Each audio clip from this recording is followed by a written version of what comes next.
2, 3.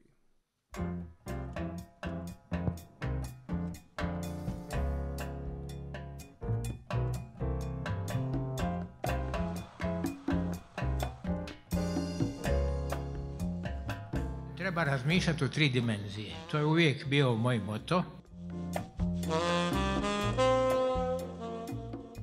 1991. godine imenovan sam ispred Europske ekonomske komisije Ujedinjenih nacija za člana jednog od timova za pripremu svjetske konferencije o okolini i razvoju, koje je trebalo da bude 1992. godine u Rio de Janeiru. 1991. godine na jesen bio sam na seminaru u vezi toga u Varšavi 3 dana, gdje sam naučio osnovne principe održivog razvoja.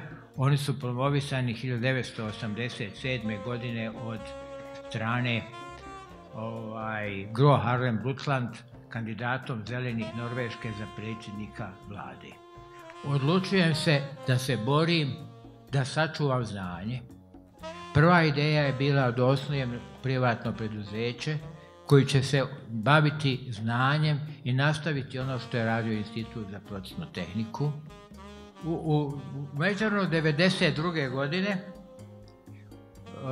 sa profesorom Murazorom, kao što sam spomenuo, još grupom ljudi, tu je Rami Selimović koji je ovdje, osnivam CTOR. Tada je trebalo dati neki ulog, međutim tolika je bila inflacija da je trebalo dati nekoliko maraka i osnovao CTOR, ali CTOR je trebalo da živi. Zapošljavali smo ljude, uvijek je neko radio, trebalo je platiti zakupninu, trebalo je raditi, ali preživjeli smo to.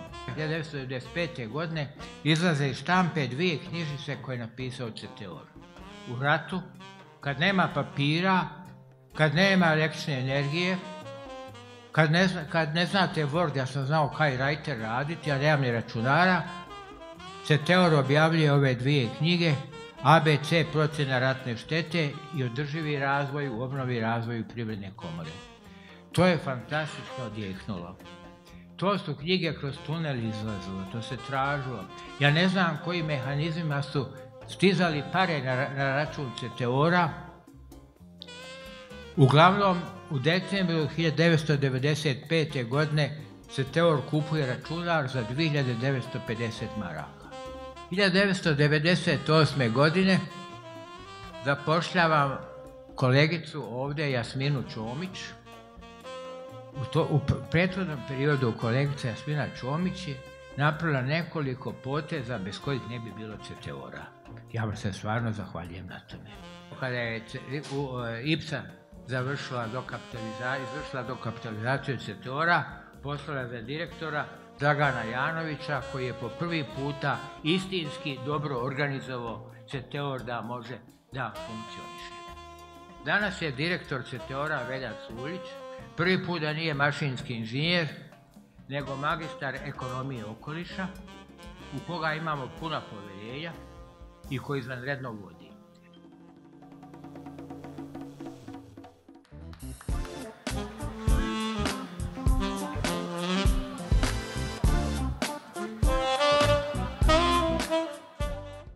Nije mala stvar kad jedna firma osnovana u ratu postoji još 30 godina.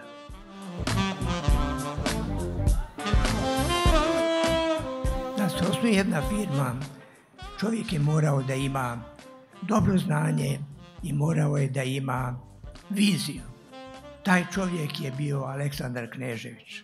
Aleksandar Knežević i direktor tadašnji IPSE dogovorili se da sve aktivnosti koje se odnose na zaštitu okoliša prebace na CTOR, s tim da IPSA postane većinski vlasnik CTOR-a.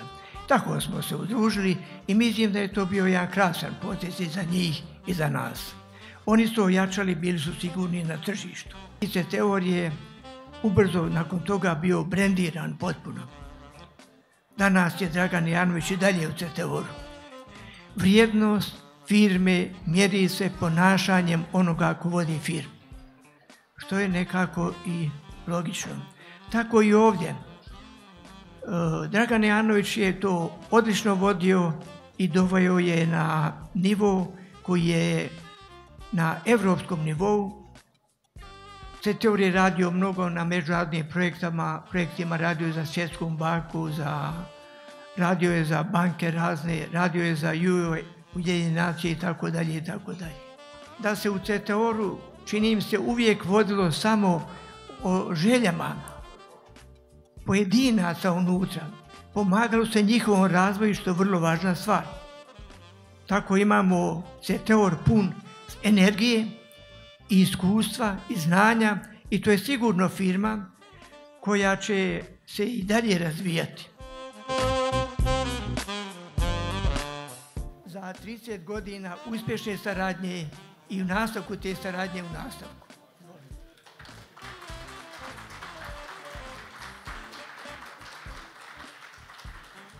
Iz mog ugla gledanja nije mi trebalo puno da shvatim da sam dobio šansu.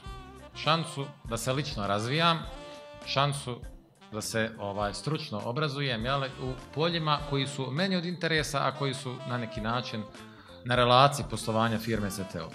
I nastojimo biti firma koja ulaže u znanje ljudi, iako je to poprilično zahtjevan posao, zahtjeva i vrijeme, zahtjeva i resurse, zahtjeva i pažnju, a neće svi ostati u CTOR-u, ali mi to prihvatamo, jer bolje je ulagati u ljude i da daju vrijednost dok su tu, nego neki obratni slijed. I ta kultura organizacije, u jednom domaćinstvu postoji kultura, tako postoji u firmi kultura organizacije i ona je svetinja. Ne može nikada biti pojedinac iznad kulture organizacije i dok god je tako, firma će postojati. Neki će reći CTOR nije isti, pa naravno da nije isti. 30 godina nemoguće da zadržite iste ljude. Stvari interno se u firmi mijenjaju se eksterno okolnosti. Osnovno se u protekle 2 godine iskusili smo koronu, iskusili smo jednu strašnu promjenu na tržištu svega što nas okružuje, uključujući i tržište energije.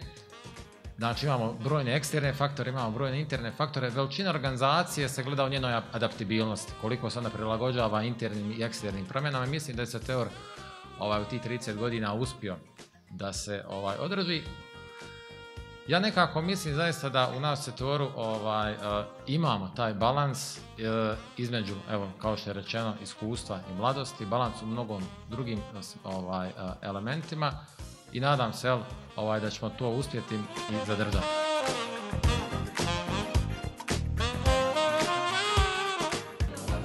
Imao sam tu čast da dođem 2006. godine na mjesto direktora CTOR-a i moram priznati da sam zatekao svega 3 stalno zaposlena radnika.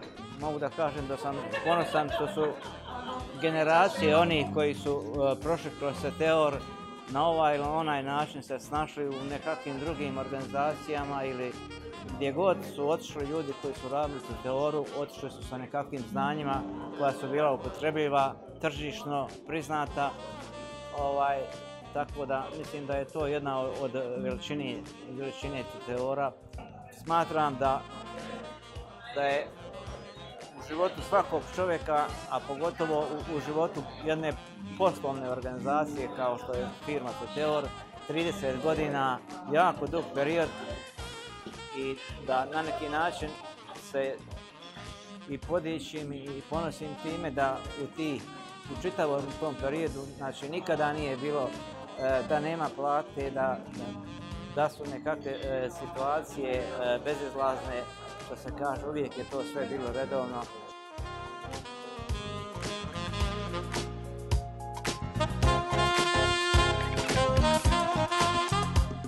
Kompanija koja je osnovana prije 30 godina sa ciljem unapređenja održivog razvoja u Bosni i Hercegovini i naravno šire. Aktivnosti koje CTOR sprovodi su u prvom redu aktivnosti koje se odnose na zaštitu, unapređenje okoliša, energetsku efikasnost i naravno sve prateće aktivnosti. U CTOR-u sam zaposlena već duži niz godina i jako sam ponosna i zahvalna svim saradnicima koji rade na našem zajedničkom cilju. Ono što je zanimljivo da smo početkom ove godine stupili, da kažem na neki način, u bračnu zajednicu poslovnu, gdje smo spojili Vespar Consulting, odnosno merger napravili zajedno sa CTOR-om, integrisali ljudske resurse, integrisali reference i na taj način ojačali našu poslovnu zajednicu, naše okruženje, naše ljude sa novim oblastima kao što je održiva urbana mobilnost, smart cities projekti i ono što je interesantno jeste da sad se širimo na neka nova tržišta izvan BiH, što je za jednu firmu koja evo posle 30 godina u BiH vrlo značajan korak da istupimo izvan granica BiH i širimo naše znanje, naše ljude, naše kapacitete u zemlje kao što su Azija, pa ako Bog da i u afričke neke zemlje i to nas čini izuzetno sretnim.